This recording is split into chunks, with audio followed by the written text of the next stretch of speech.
Sehingga bukan dengan cara menaikkan pajak seenaknya sendiri, dengan segala upaya, dengan kebijakan-kebijakan yang tidak berpihak pada kepentingan rakyat, ini yang perlu diluruskan dan dibenarkan atau dipertanyakan.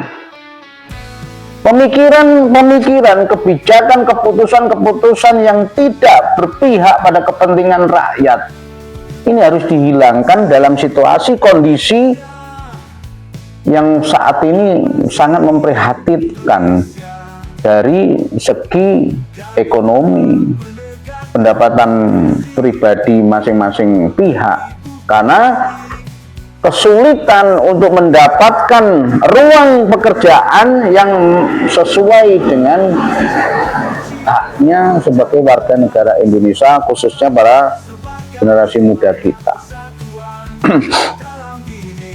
Apa yang terjadi?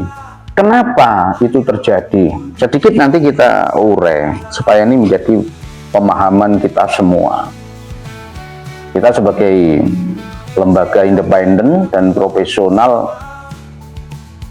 menyampaikan ini sebagai edukasi, pembelajaran dan pemahaman kita bersama untuk kita belajar mencari solusi atas apa yang seharusnya terjadi dan apa yang seharusnya tidak terjadi dalam situasi kondisi seperti ini.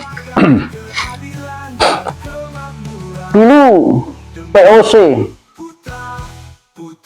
menerapkan pajak kepada Bumi Putra dengan rumus kalau itu rumah itu dilihat berapa lebar pintunya, berapa banyak jendelanya, dan berapa banyak pintu rumahnya, itu dihitung. Sehingga itu pun sangat memberatkan daripada masyarakat Bumi Putra. Kalau hari ini masyarakat dibebani pajak yang sangat tinggi, PBB yang ratusan persen, tanpa melihat beban masyarakat, kesulitan masyarakat yang mana saat ini begitu susah dan sulitnya kita mendapatkan income atau pendapatan karena situasi ekonomi, politik, dan juga keadaan domestik maupun keadaan dunia internasional.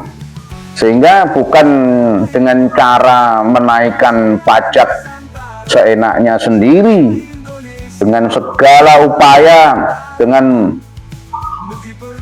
kebijakan-kebijakan yang tidak berpihak pada kepentingan rakyat, ini yang perlu diluruskan dan dibenarkan atau dipertanyakan. Kebijakan-kebijakan yang sangat merugikan dan sangat membebani kepada rakyat ini harus dikaji ulang, ditinjau ulang. Contoh-contoh yang saat ini terjadi di Pati, di Cirebon, di Banyuwangi, di daerah lain, ini salah satu contoh. Untuk Kabupaten Kediri kemarin tahun 2025 ada peningkatan 2 kali lipat. Artinya awalnya tahun 2024 itu 250.000 pajak yang harus kita bayar untuk diri pribadi kami. Sekarang sudah 500.000, 100%. Masih wajar. Kalau sudah melebihi hal itu, saya pikir juga sangat tidak manusiawi, sehingga Rakyat perlu mempertanyakan itu dengan melakukan demo atau menanyakan hal-hal itu lewat rapat dengar pendapat, apakah kebijakan-kebijakan itu sudah dibicarakan kepada para dewan perwakilan rakyat yang katanya mewakili suara rakyat, apakah mereka peka, apakah mereka paham, ataukah mereka membiarkan kebijakan itu sehingga terjadinya sebuah kebijakan yang tidak manusiawi, yang menerapkan pajak yang begitu tinggi. Ini yang rakyat harus berani, rakyat harus menyuarakan, rakyat harus berani bergerak untuk mempertanyakan hal demikian. Walau sebenarnya pajak, pembayaran pajak itu adalah suatu kewajiban bagi seluruh warga negara Indonesia. Namun demikian, jangan terus kewajiban itu dipaksa di dalam kehidupan berbangsa dan bernegara di negara kesatuan Republik Indonesia. Ada hal yang penting yang kami akan sampaikan pada pagi hari ini agar rakyat semua tahu, pejabat semua tahu, pejabat tinggi negara, pejabat-pejabat negara yang mengambil sikap, mengambil kebijakan yang tidak berpihak pada kepentingan rakyat. Saya bilang, tolong untuk dipikirkan kembali sehingga tidak membangkitkan perlawanan rakyat kepada pemimpinnya, karena situasi kondisi yang saat ini sangat sulit bagi rakyat untuk akselerasi untuk mendapatkan income atau mendapatkan finansial yang baik.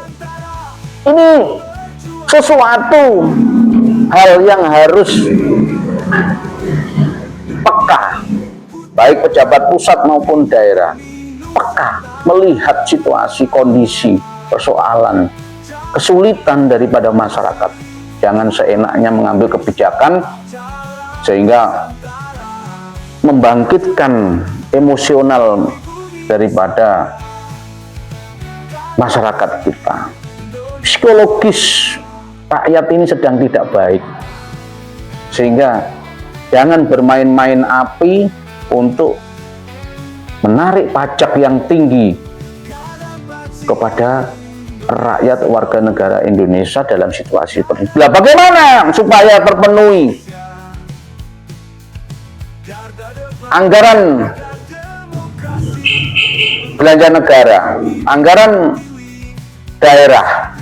Bagaimana negara bisa membangun? Bagaimana daerah bisa membangun? Masih ada sektor-sektor lain yang bisa dimaksimalkan, dikelola secara profesional oleh negara. Apa itu? Pasal 33 sudah jelas dalam Perintah Konstitusi Undang-Undang Dasar 1945 bahwa tanah, air, dan seluruh isi yang terkandung di dalamnya dikuasai oleh negara dan diperuntukkan sebesar-besarnya untuk kemakmuran dan kesejahteraan seluruh rakyat Indonesia, bukan rakyat asing, bukan bangsa asing. Ini tolong digarisbawahi dan dicamkan di otak-otak kita semua bahwa ada perintah konstitusi, perintah undang-undang pasal 33 yang jelas di situ memerintahkan negara untuk mengelola sumber daya alam kita. Artinya bahwa sumber daya alam kita ini harus dikelola, dikuasai oleh negara, oleh badan usaha milik negara, dikelola untuk sebesar-besarnya hasil dari pengelolaan sumber daya alam itu untuk kepentingan rakyat, bangsa, dan negara Republik Indonesia, bukan dijual ke asing, bukan diobral ke asing. Kita hanya sebagai penonton, kita hanya mengambil fee. Bukan seperti itu konsep daripada perintah konstitusi, perintah undang-undang dasar kita pasal 33.